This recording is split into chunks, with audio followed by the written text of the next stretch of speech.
लातूर जिल्ह्यात पुण्यश्लोक अहिल्यादेवी होळकर जलव्यवस्थापन कृती पंधरवड्याला आजपासून उत्साहात सुरुवात झाली आहे।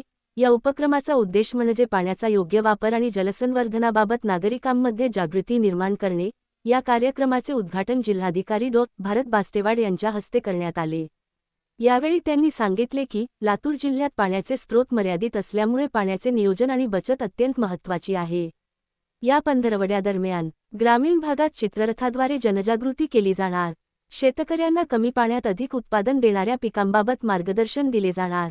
भूजल पुनर्भरण आणि विहिरींच्या पुनर्भरणासाठी विशेष मोहीम राबवली जाणार। कार्यक्रमाची सुरुवात अहिल्यादेवी होळकर यांच्या प्रतिमेचे पूजन आणि जिल्ह्यातील 5 नद्यांच्या जलपूजनाने करण्यात आली। यावेळी उपस्थितांना जलबचतीची शपथ देखील देण्यात आली। शेवटी जलव्यवस्थापनाबाबत जागृती करण्यासाठी तयार केलेल्या चित्ररथाला हिरवी झेंडी दाखवण्यात आली। पाण्याचा प्रत्येक थेंब वाचवा, भविष्यासाठी जलसुरक्षा निर्माण करा। व्हिडिओ आवडला तर लाईक, शेअर आणि सबस्क्राईब करायला विसरू नका।